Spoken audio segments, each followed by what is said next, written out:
우리 모두는 인생을 살아가면서 크고 작은 상처들을 받으며 살아갑니다. 그 상처들 가운데는 그냥 지나쳐갈 작은 상처도 있지만 때로는 너무 깊어서 그 상처를 준 사람을 용서할 수 없는 케이스도 있습니다.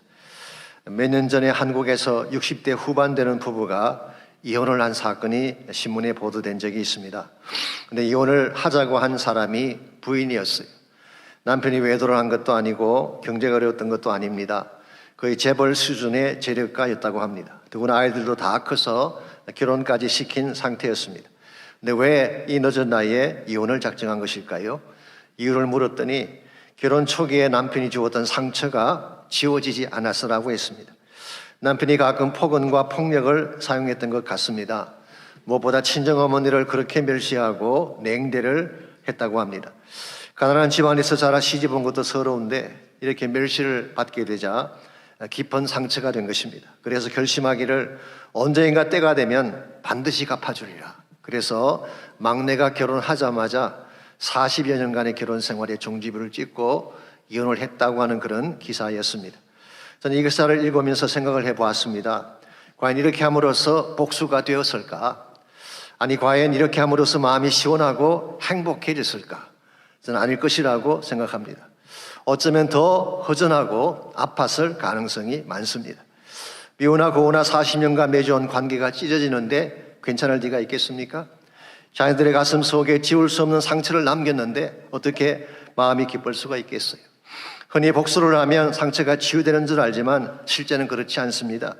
복수는 또 다른 복수를 낳음으로 파괴의 열매를 가져올 뿐이지 결코 마음에 기쁨을 안겨줄 수 없는 것입니다. 그렇다고 해서 상처를 가슴 속에 깊이 숨긴 채 혼자 상처를 씹고 살면 행복이 찾아올까요? 그것도 아닙니다. 의사분들에 의하면 상처를 품고 살면 그것이 우리를 죽이는 독이 된다고 합니다. 암을 비롯해서 많은 질병들이 여기에서 발생한다고 합니다. 그러므로 상처는 마음에 품고 살아서도 안 되고 복수와 같이 극단적인 방법으로 처리해서도 안 됩니다. 정말 상처를 해결하려면 성경이 말하고 있는 바른 방법을 배워야 되는데 과연 성서가 소개하고 있는 바른 상처의 치유는 무엇일까요? 결론부터 말씀드리자면 용서하는 것입니다. 물론 용서한다는 것이 쉬운 일은 아니지만 용서할 때에 내 마음에 있는 상처가 치유되게 되고 하나님이 기뻐하시는 진정한 차원의 복된 삶을 살 수 있게 되는 것입니다. 사실 용서만큼 힘든 과제가 없습니다. 우리 인간의 본성 자체가 용서를 거부하기 때문에 복수하고 싶은 마음이 우리 모두에게 있지 않습니까? 그러므로 일반적인 생각으로 용서가 쉽지는 아니하지만 그럼에도 불구하고 여러분과 저는 예수를 믿는 사람들이기 때문에 반드시 용서를 실천해야 됩니다. 최소한 세 가지 이유 때문에 저는 용서를 해야 된다고 생각합니다. 첫 번째 이유는 예수님께서 용서의 본을 보여주셨기 때문입니다. 솔직히 예수님만큼 큰 상처를 받고 억울하게 처형 나가신 분이 어디 있겠습니까? 그럼에도 불구하고 예수님은 자신을 못 받는 자들을 향해 마지막 임종 직전에 이렇게 기도를 올렸습니다. 아버지, 저들을 사하여 주옵소서. Father, forgive them. 저들이 하는 것을 저들이 알지 못하니 용서해달라고 선포하시고 돌아가셨어요. 예수님께서는 용서가 무엇인지를 잘 보여주셨어요. 두 번째 이유는 주님께서 친히 분부하셨기 때문입니다. 베드로가 몇 번까지 용서할까요? 물었을 때에 예수님께서는 7번씩 이런 분이라고 용서라고 하셨어요. 뿐만 아니라 너희 원수와 너희를 박해하는 자들을 사랑하라고까지 말씀하셨어요. 사실 이것이 복음의 핵심이죠. 이와 같이 예수님께서 본을 보여주시고 친히 분부하셨기 때문에 우린 용서를 해야 되는데 또 한 가지 용서를 해야 될 이유가 있습니다. 세 번째로 그것은 용서하면 그것이 나에게 축복이 되기 때문입니다.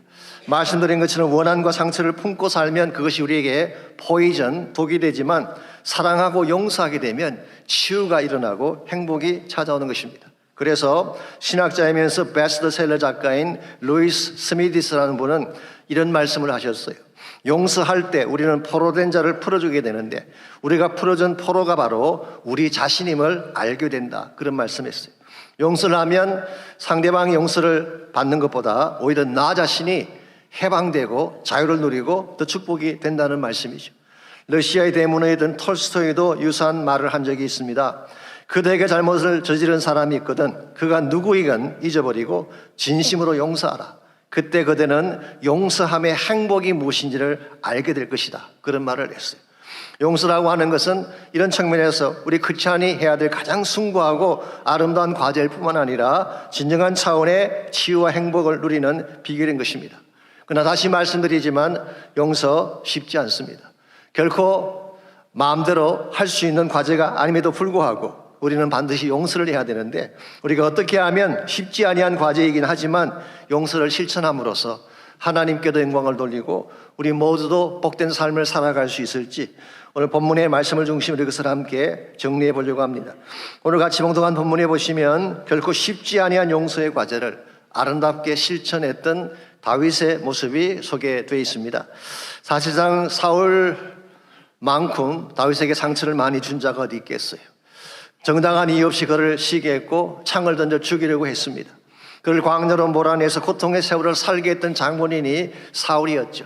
그것도 모자랐는지 어떻게든 다윗을 죽이기 위해 집요하게 추적을 해온 사람이 사울 왕이었습니다.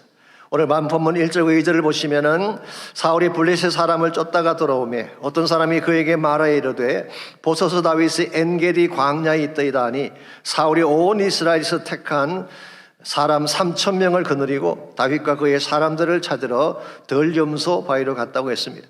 지난주에 말씀을 드린 것처럼 블레셋의 갑작스러운 침공 때문에 사울이 다윗 쫓기를 멈추었다고 했죠. 그랬는데 블레셋을 처리를 한 후에 사울은 다시 다윗 쫓기에 전념을 한 것을 말한 것입니다.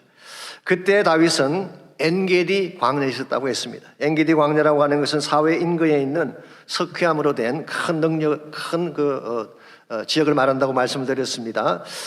거기에는 오아시스가 있는 곳, 그래서 샘물이 많은 곳으로 알려져 있습니다.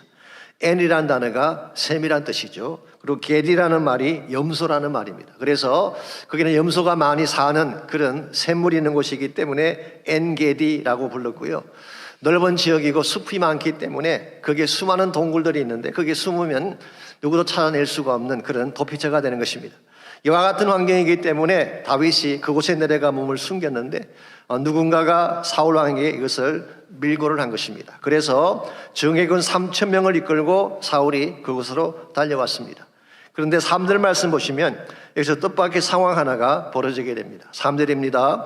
길가 양의 우리에 이른적 굴이 있는지라 사울이 뒤를 보러 들어가니라 다윗과 그의 사람들이 그 굴 깊은 곳에 있더니 그랬어요. 길가 양의 우리라고 하는 것은 길 옆에 임시로 만들어 놓은 양의 우리, 임시로 이렇게 만들어 놓은 양이 쉴 수 있도록 만들어 놓은 그런 sheepfold를 말하는 것입니다. 그 우리 뒤에 동굴이 하나 있는데 사울이 뒤를 보기 위해 그 굴로 들어갔다는 것입니다. 그래서 뒤를 본다는 이것을 예번역인 개역 한글에서는 발을 가리러 들어갔다 그렇게 묘사했는데요. 좀 고상하게 표현한 것이죠. 쉽게 표현하면 똥누로 들어간 것을 말하는 것입니다. 그래서 옛말에 변소를 뒷간이라 그렇게 말하지 않았습니까? 아마 더 급했던 것 같습니다. 그런데 그 굴 안에 해픈투비 누가 있었나요? 다윗과 그의 부하들이 있었어요. 사울은 바깥에서 들어갔기 때문에 굴 안이 보이지 않았지만 굴 속에 있던 다윗은 사울을 클리어하게 볼 수 있었던 것입니다. 마치 우리가 극장에 처음 들어가면 캄캄해서 아무것도 보이지 않아야지만 극장 안에 있는 사람들은 다 볼 수 있는 것과 같은 원리입니다.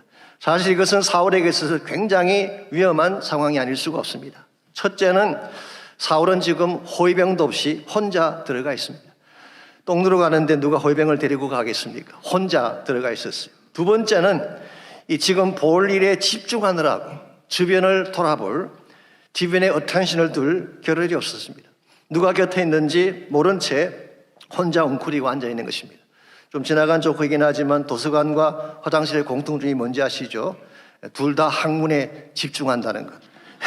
학문에 힘쓰고 학문을 닦는 곳이기도 하죠. 어쨌든 간에 이 사울이 지금 이 볼일에 집중하느라고 주변에 누가 있는지도 관찰하지 못한 채 혼자 앉아있는 상태, 굉장히 위험한 상태이죠. 그렇기 때문에 4절 말씀 보시게 되면 다윗의 부하들이 이렇게 이야기합니다. 다윗의 사람들이 이르되 보소서 여호와께서 당신에게 이르시기를 내가 원수를 내 손에 넘기리니 내 생각에 좋은 대로 그에게 행하라 하시더니 이것이 그날이니이다 하니 아마도 평소에 갓 선지자를 통해서 하나님이 다윗에게 이런 말씀을 하셨던 것 같습니다. 때가 되면 너의 원수를 너 손에 붙이리라. 너 뜻하는 바대로 하라. 그런 말씀을 했던 것 같은데요.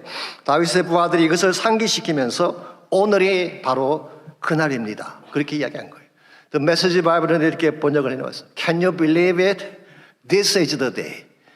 믿을 수 있습니까? 이런 기막힌 기회가 어디 있습니까? 오늘이 봐도 이 사울을 치고 한 맺힌 복수를 할 그날입니다. 그런 말을 한 거예요.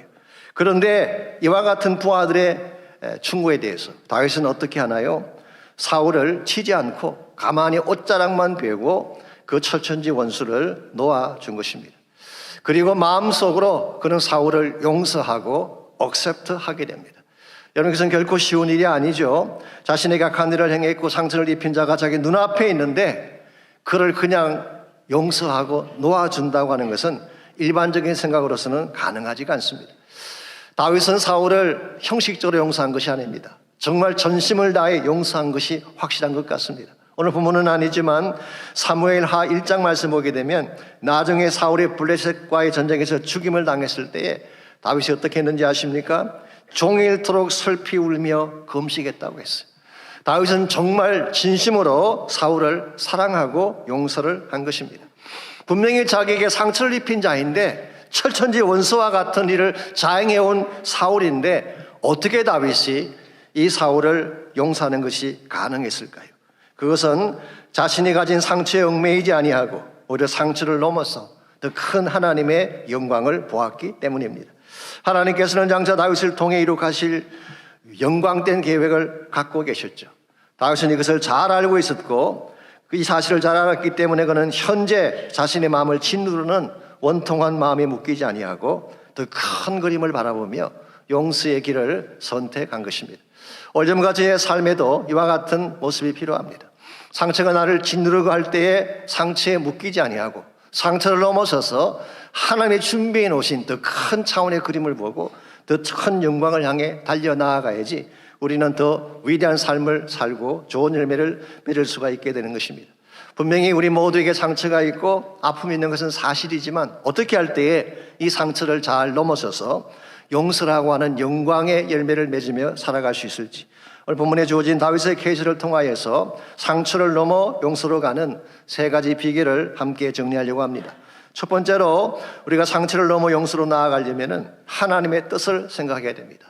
하나님의 뜻이 무엇인가를 생각할 수 있어야지 우리 상처를 넘어서 용서로 갈 수가 있는 것입니다.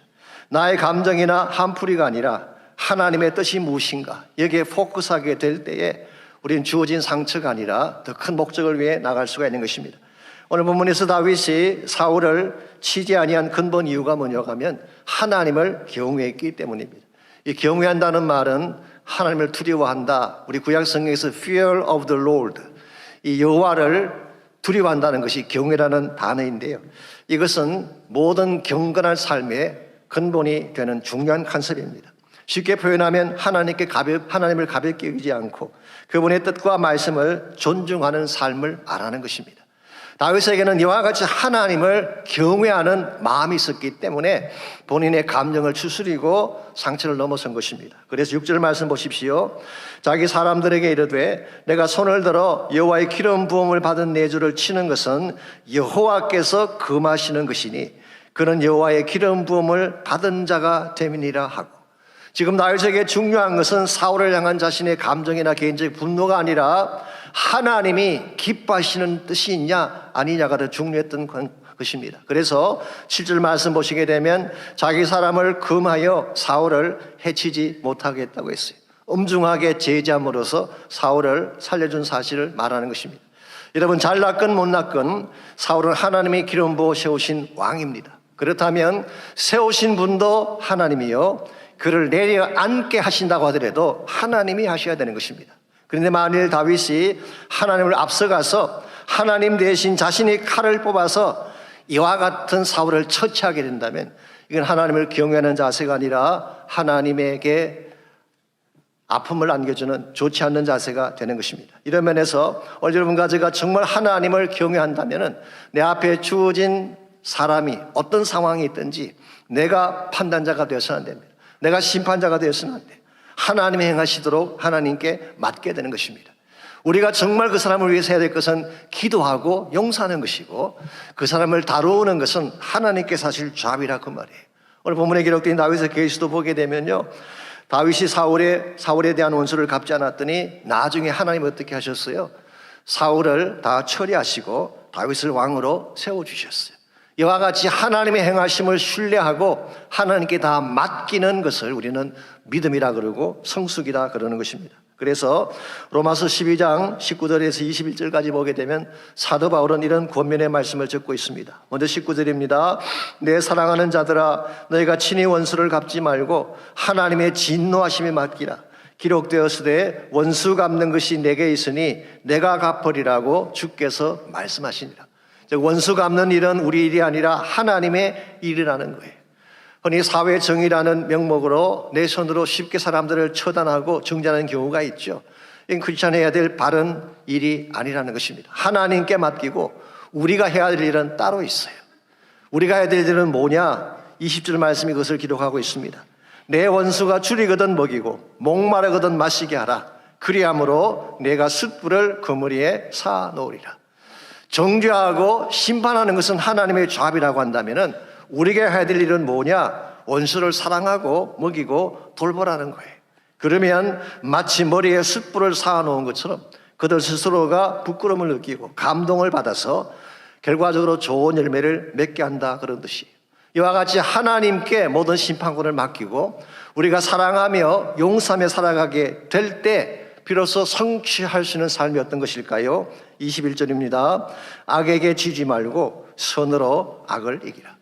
선을 악으로 누르고 용서함으로 참된 승리를 이루며 살라는 것입니다. 이게 성경이 제시하고 있는 올바른 크리스찬 삶의 모습이라고 할 수 있습니다.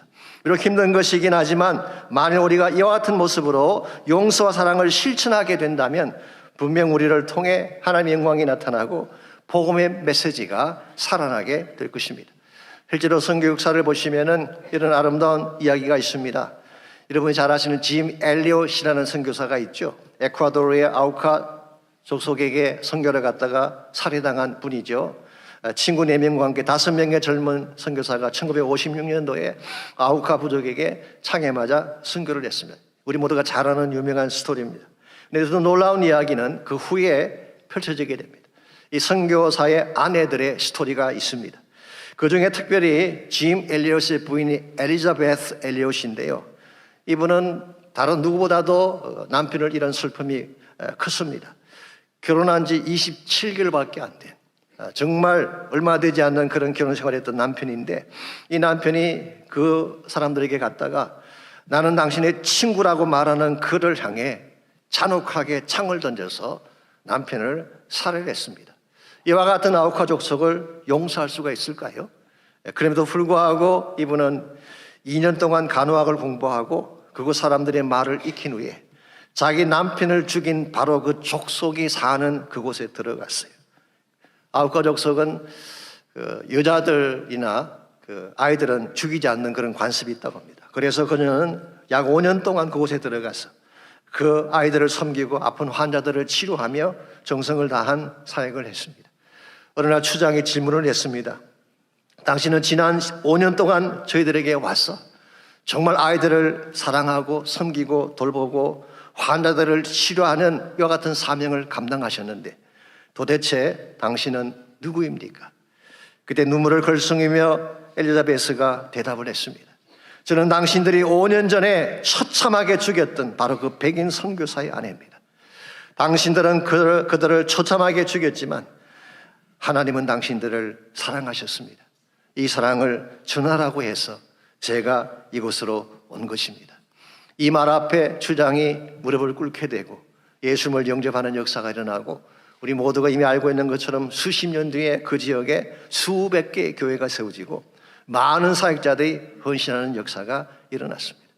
여러분, 저는 이와 같은 것이 용서의 파워라고 생각합니다. 용서가 있는 곳에 복음이 일어나는 것입니다. 용서가 있는 곳에 하나님의 영광이 나타나고 용서가 있는 곳에 축복의 물결이 일어나게 되는 것입니다. 그러므로 여러분이 어느 위치에 있든지 어떤 상황 가운데 있든지 용서를 실천해 보시기 바랍니다.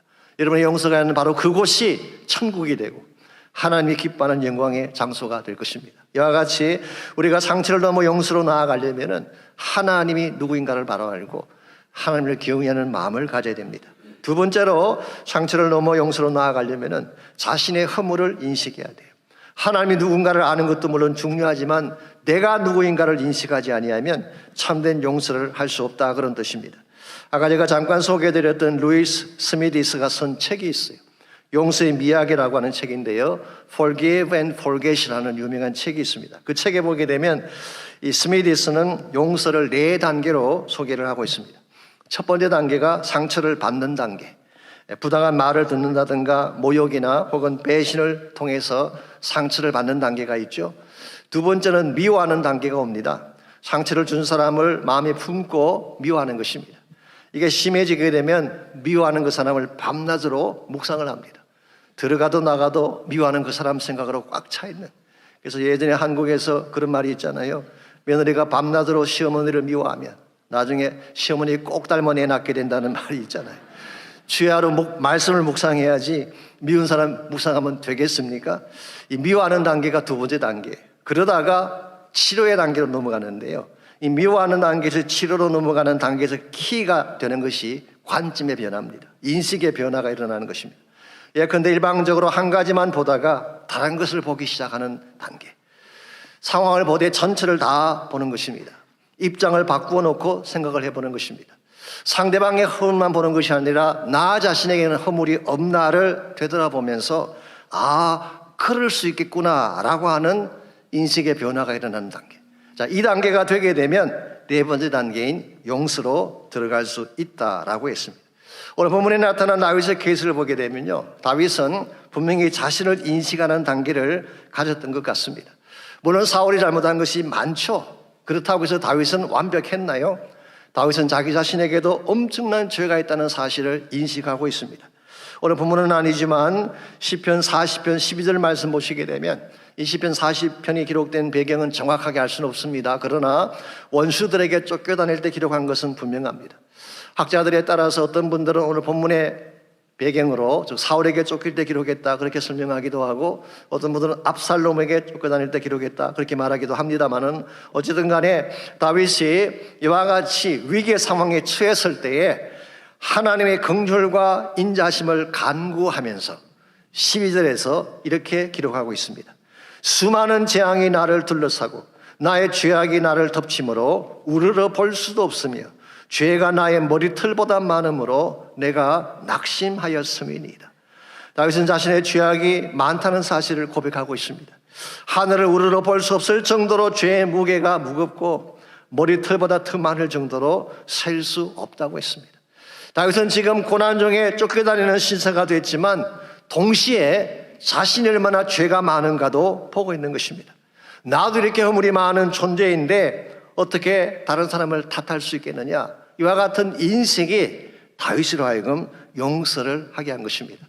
실제로 나중에 다윗 자신도 사울 못지않는 죄를 짓지 않습니까? 자신의 정력을 위해서 무고한 부하의 가정을 깨뜨렸어요. 충성된 부하를 전쟁터에 내보내 죽게 만들었어요. 그리고 더 뻔뻔스럽게 그 죄를 은폐하려고 했던 자가 바로 다윗 아니었습니까? 솔직히 말씀을 드려서 사울이 다윗에게 상처를 안겼다고 하지만 다윗이 우리아에게 안긴 상처에 비교해 보면 아마 다윗의 것이 더 크면 컸지 결코 적지 않습니다. 이와 같이 다른 사람의 허물을 보며 다른 사람의 허물만 착했던 이 사람이 자신의 허물을 보는 순간 그는 자기를 돌아보며 용서하는 방향으로 태어나게 되는 것입니다. 오늘 여러분들은 상대방을 볼 때에 어떤 관점에서 보시는가요?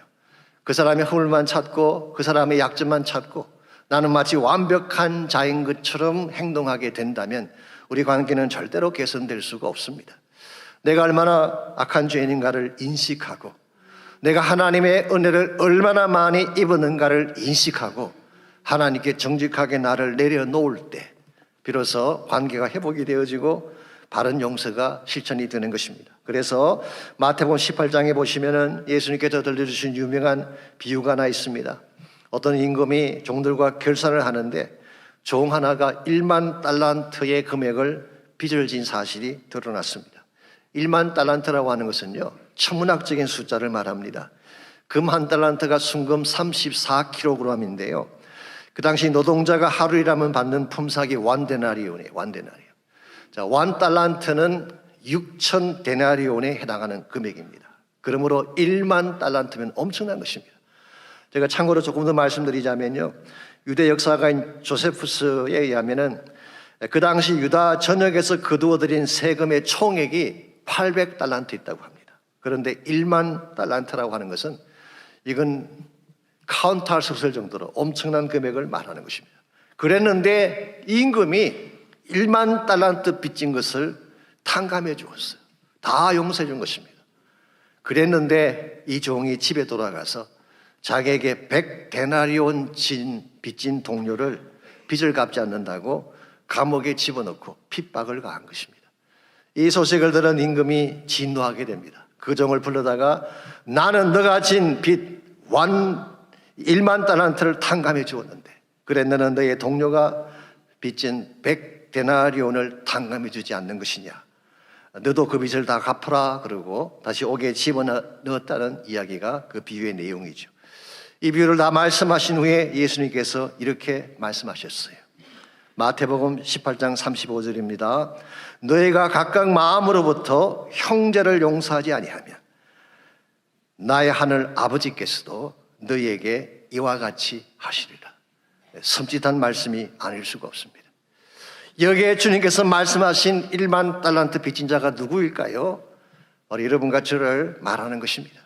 아무리 갚아도 갚지 못할 용서의 빚을 진 여러분과 저, 엄청난 빚을 졌지만 예수님의 보혈로 깨끗하게 다 용서해 주었는데 우리는 형제가 조금만 잘못해도 칼같이 따지고 응진하지 않습니까?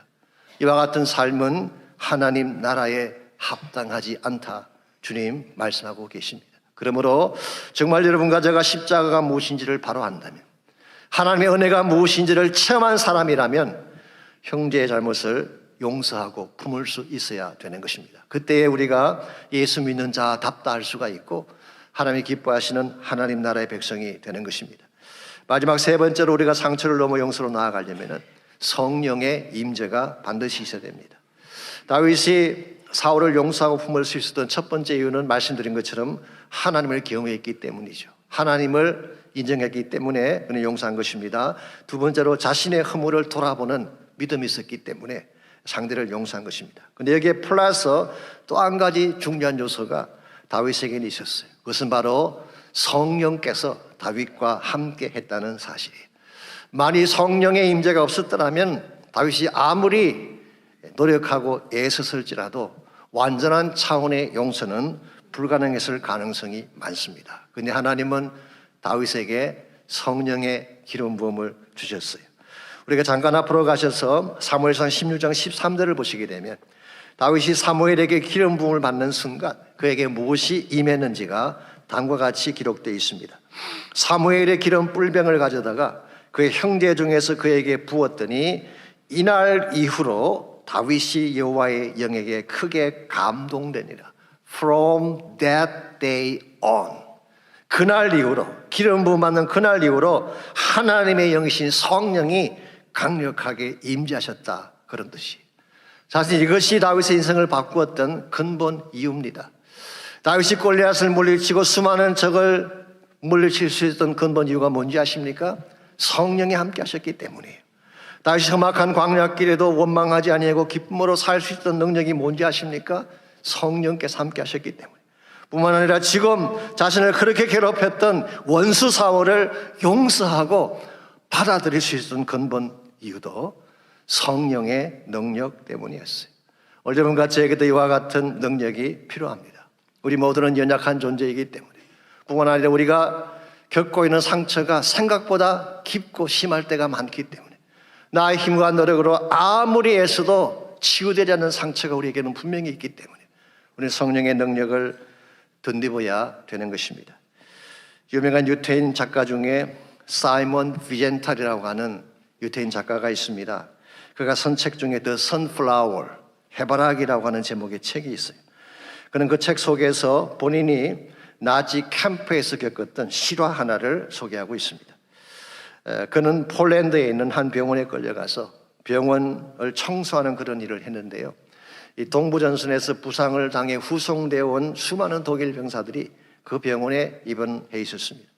하루는 독일 병사의 방을 청소하기 위해 그 방으로 들어갔더니 그게 머리에 붕대를 감은 채 죽어가는 SS 요원이죠. 친위 요원 한 명이 병상에 누워 있었습니다. 그는 비젠탈이 유태인이라는 사실을 알고 그의 손을 붙잡고 숨을 헐떡이며 이렇게 말을 했어요. 죽기 전에 마지막으로 유태인인 당신에게 용서를 받고 싶습니다. 그러면서 자신이 저질렀던 끔찍한 일을 자백하기 시작했어요. 독일군이 어느 마을을 점령했을 때 마을의 모든 사람들을 한 집에 강제로 몰아넣었어요. 약 200여 명입니다. 그리고 휘발유를 뿌리고 창문에 수류탄을 던져 불을 지른 후에 창문 밖으로 나오는 사람들은 모두 사살하라는 명령이 떨어졌어요. 그때 2층 창문으로 한 남자가 어린아이를 안고 나왔는데 그의 곁에는 아이의 엄마가 울부짖으며 서 있습니다. 그 남자는 자신의 옷에 불이 타고 있음에도 불구하고 이 아이만은 살려달라고 애원을 했어요. 그런데 저는 이 장면을 보면서 그들을 향해 총을 쏘았습니다. 여기까지 말한 뒤에 그 독일 병사는 비젠탈의 손을 붙잡고 예언을 했습니다. 제가 한 일이 얼마나 끔찍한 일인지 잘 압니다. 그러나 이대로 죽을 수는 없습니다. 한마디만 해주십시오. 용서한다고. 그때 비젠탈은 가만히 시선을 돌렸습니다. 그리고 끝까지 용서한다는 한마디를 하지 아니한 채 그 병실을 나왔습니다. 그리고 그 책의 마지막 부분에 그는 다음과 같은 질문을 던지고 있습니다. 당신이라면 어떻게 하겠는가? 우리라면 어떻게 했을 것 같습니까? 쉽게 용서했을까요? Maybe not.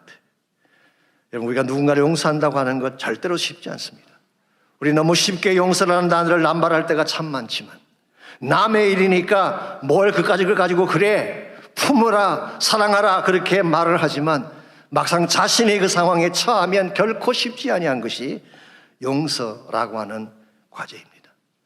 그러나 성령 받으면 달라질 수 있어요. 아무리 지울 수 없는 과거의 상실죄라도 성령께서 임하시게 되면 그것을 녹여내고 마침내 이겨내게 만드는 것입니다. 왜냐하면 성령은 사랑의 영이기 때문에, 성령은 용서의 영이시기 때문에 그 성령이 나의 가슴 속에 가득 부어져서 나의 마음을 장악하게 되면 그 힘으로 상처를 이겨내고 승리하는 것이 가능해지는 것입니다. 그래서 사도 바울은 로마서 5장 5절에서 다음과 같이 말씀하셨어요. 소망이 우리를 부끄럽게 하지 아니함은 우리에게 주신 성령으로 말미암아 하나님의 사랑이 우리에게 부은 바 됨이니. 회복과 치유의 소망, 모든 결박을 끊고 자유할 수 있다는 소망, 이번 깊은 상처 아픔까지도 딛고 일어설 수 있다는 소망이 결코 부끄럽지 않은 근본 이유가 뭐냐? 우리에게 주신 성령으로 말미암아 하나님의 사랑이 우리에게 부은 바 되었기 때문이다. God's love has been poured out into our heart through the Holy Spirit. 하나님의 극진하신 사랑이 poured out into heart, 우리 가슴 속에 부어진 바 되게 되면 무엇을 통해? 성령을 통하여. 그럼 우리는 사랑할 수 있게 되고 용서할 수 있게 되는 것입니다. 사랑하는 형제 자매 여러분, 우리 힘만으로는 되지 않습니다. 나에게 상처를 안겨주었던 사람, 나의 힘만으로 결코 용납하는 것이 쉽지 않습니다. 그러나 성령께서 내 마음에 강력하게 임재하시면, 성령의 부으심이 내 심령 속에 일어나게 되면 우린 다시 상처를 딛고 일어나게 되는 것입니다. 그러므로 상처를 씹으며 앉아있지 마십시오. 과거의 상처에 묶여서 통곡 속에 사는 삶을 청산하시기 바랍니다. 그래서 여러분을 자유케 하기 위해 성령님이 이곳에 와 계시기 때문에 그 성령님을 맞이하시고 그 성령의 기름 부음을 받고 성령의 능력을 붙들고 기도하시기를 바랍니다.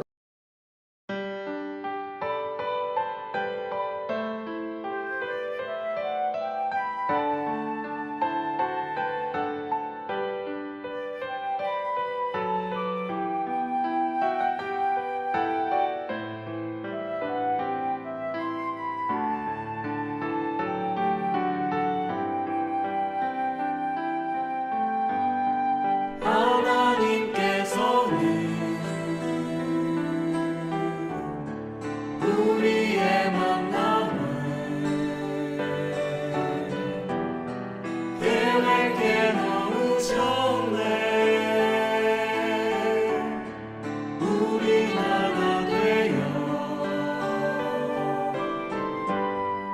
어디든 가리라.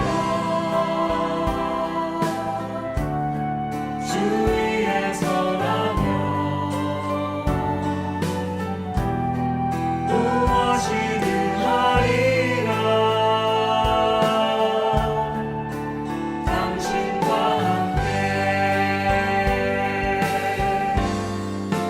우리는 하나 되어 함께 걷네. 하늘 아버지 사랑 안에서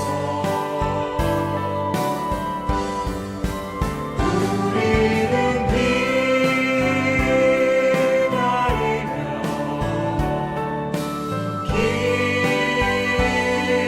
기도하네.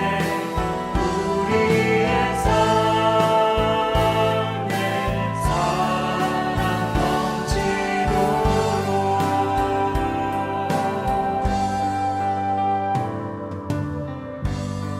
또 우리 모이는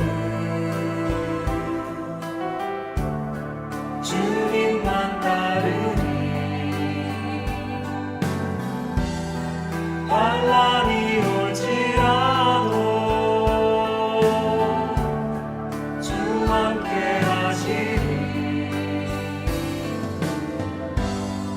또 우리 마음에